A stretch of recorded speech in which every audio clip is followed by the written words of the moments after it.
नमस्कार दोस्तों, स्वागत है आपका हमारे चैनल पर।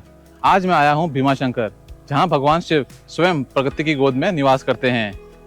भीमाशंकर ज्योतिर्लिंग पहुँचने के लिए आपको सबसे पहले आना पड़ेगा Pune railway station. Pune railway station से आप 5 किलोमीटर दूर पहुँच जाइए Pune bus stand. Pune bus stand से अर्ली मॉर्निंग की बस पकड़ के आप पहुँच जाइए भीमाशंकर ज्योतिर्लिंग। पुणे बस स्टैंड से आप लोकल बस या प्राइवेट बस लेके यहाँ पे पहुँच सकते हैं। अगर आप टैक्सी से आना चाहते हैं तो वहाँ से आपको प्राइवेट टैक्सी और शेयरिंग टैक्सी भी मिल जाएगी।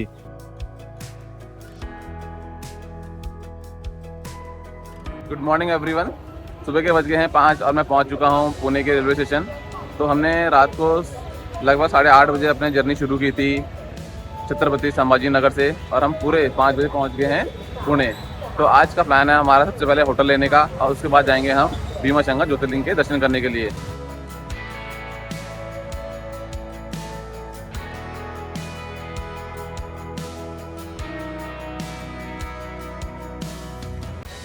तो भीमाशंकर के दर्शन करने से पहले आपको पार्किंग में अपनी गाड़ी पार्क करनी पड़ेगी और उसके बाद आपको जाना पड़ेगा मंदिर की तरफ। ये देखिए है सामने आपका बस स्टैंड।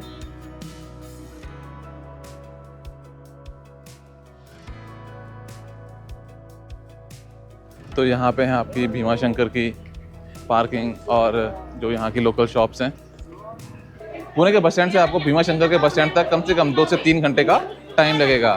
तो आपको जहाँ पे बस उतारेगी वहाँ से सिर्फ 500 मीटर की दूरी से शुरू होता है आपका मेन भीमाशंकर का गेट, जहाँ से हमें अभी नीचे जाना है सीढ़ियों से।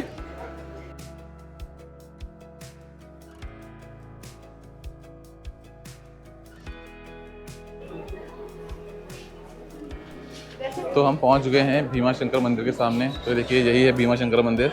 तो बस अभी यहाँ पे हम लोग अपना जूता और जमा कराने के बाद फिर जाएंगे मंदिर में दर्शनों के लिए।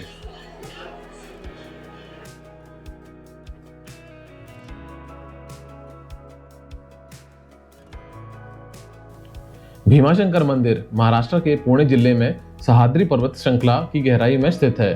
मान्यता है कि यही वो स्थान है जहां भगवान शिव ने राक्षस त्रिपुरासुर का वध किया था, जो तीनों लोकों में आतंक मचा रहा था। देवताओं की प्रार्थना पर भगवान शिव ने रौद्र रूप धारण कर त्रिपुरासुर का वध किया और बाद में यहीं पे ज्योतिर्लिंग के रूप में प्रकट हुए। युद्ध के बाद भगवान शिव का पसीना धरती पर गिरा और वहां से भीम नदी की उत्पत्ति हुई। इसीलिए इस जगह को भीमाशंकर कहते हैं। भीमाशंकर मंदिर भीमाशंकर वाइल्ड लाइफ सेंचुरी के अंदर आता है, जो कि UNESCO World Heritage of Western Ghat का हिस्सा है।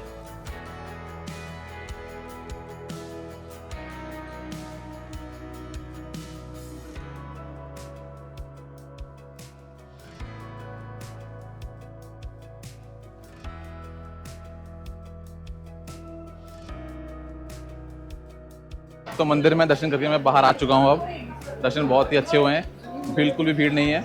तो जब हमने दर्शन किए थे हम वहाँ से हमने एंट्री की थी और दर्शन करने के बाद हम यहाँ से अंदर गए थे और एंट्री करके फिर हम दर्शन करके यहाँ से बाहर आए हैं।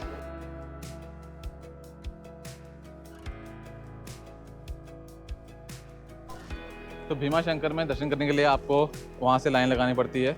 वहाँ से आप अंदर जाते हो और दर्शन करने के बाद तो इसके अंदर है मेन शिवलिंग, जहाँ पे आप दर्शन करते हो महादेव के, और दर्शनों के बाद आपको वहाँ से आना पड़ता है बाहर की तरफ।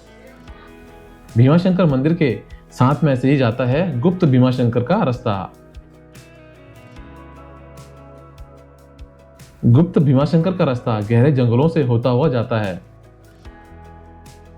2 से 3 किलोमीटर का ये ट्रैक आपको नेचर को पास से अनुभव करने का एक मौका देता है। छोटा सा रास्ता, हरे भरे पेड़ और चिड़ियों की आवाज इस ट्रैक को और भी मजेदार बना देती है।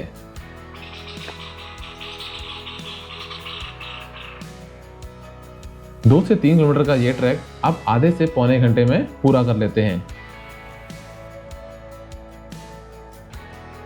गुप्त भीमाशंकर से कुछ ही दूर पहले आता है आपका श्री साक्षी विनायक गणपति भगवान का मंदिर। जय हो गणपति बप्पा मोरया।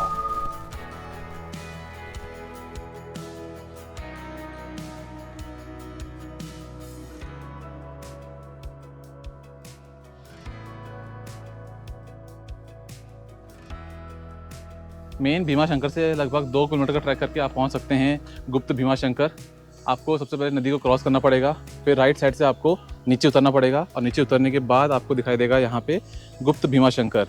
तो जब यहाँ पे बरसात का वक्त होता है तो यहाँ पूरी जो नदी है आपकी भीम नदी है पूरी नीचे से बहती है। तो अभी गर्मियों के कारण यहाँ पे पूरा पानी सूख गया है। कहते हैं जब भगवान और राक्षस का युद्ध हुआ था और भगवान शिव ने राक्षस का वध कर दिया था, तो उसके बाद भगवान शिव मेन भीमाशंकर ज्योतिर्लिंग में ज्योति के रूप में प्रकट हुए और वहाँ पे विराजमान हुए। और लड़ाई के दौरान उनका जो पसीना है वो इस जगह पे गिरा जहाँ से भीम नदी की उत्पत्ति हुई। तो ये पूरी कहानी है आपकी गुप्त भीमाशंकर नदी की।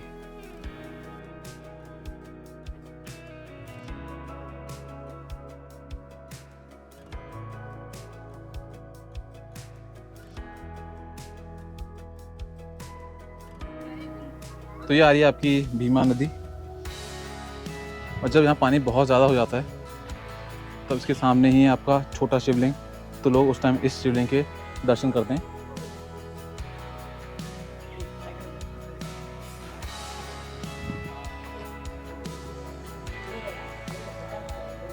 तो चलिए अब चलते हैं यहाँ से वापस। हमारे फाइनली भगवान शिव के भीमाशंकर गुप्त भीमाशंकर के दर्शन भी हो गए।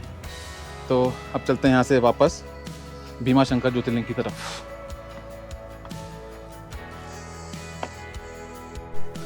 तो ये देखिए कुछ लोग आए हैं अभी गुप्त भीमाशंकर के दर्शन करके। ज़्यादा मुश्किल ट्रैक तो नहीं था? बहुत मुश्किल था, थोड़ा था लेकिन ठीक है। तो फाइनल दर्शन हो गए महादेव के। फाइनली दर्शन हो गया, कैसा लगा? अच्छा लगा। कहाँ से आए आप लोग? थाने से। थाने से? थाने मुंबई। ठीक है, तो एक बार आप बोल दीजिए हर हर महादेव।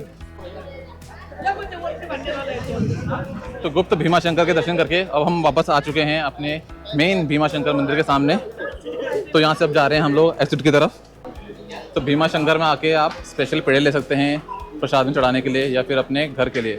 वह एक कौन सा पेड़ है, ये कौन सा पेड़ है? एक कुंदा पेड़ है, हिमालय पेड़ है, एक कलाकंद है। क्या फ़र्क है इन दोनों में? ये कम मीठा है, ये मीडियम है। और क्या प्राइस है, कितने का? 100 रुपये पाव, 1 किलो। दोनों 100 रुपये पाव? दोनों 100 रुपये पाव है। टेस्ट ला दो फिर कोई भी कम मीठा वाला। तो आप जब भी यहाँ पे आएँ आप यहाँ पे आके पेड़े भी ले सकते हैं। तो यहाँ के पेड़े बड़े फेमस हैं, अब बिल्कुल ही फ्रेश हैं।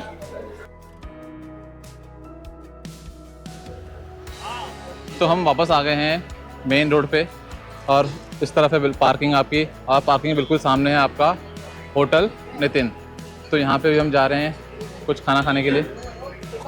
तो हमने भी मंगाया है एक वेज थाली। तो इसमें हमें 3 डिफरेंट सब्जी मिली हुई है, राइस मिले हुए हैं, 2 चपाती है और इसकी जो प्राइस है वो है 120 रुपये।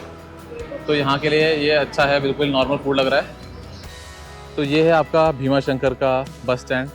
तो यहीं पे आपको प्राइवेट बस और सरकारी बस आके उतारेगी और यहीं से आपको बाहर निकल के जाना है राइट साइड की तरफ, भीमाशंकर ज्योतिर्लिंग की तरफ। तो यहाँ पे आपको रुकने के लिए कुछ होटल और लॉजिंग भी मिल जाएगी, बट मैं आपको रिकमेंड करूँगा कि आप पुणे में ही कहीं पे स्टे लें और अर्ली मॉर्निंग वहाँ से निकलें और शाम तक दोबारा आप पुणे पहुँच जाइए।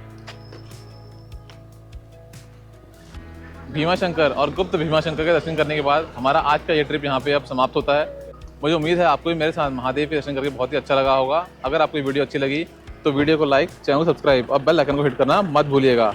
अब आपसे मिलेंगे अगली वीडियो में, तब तक हर हर महादेव।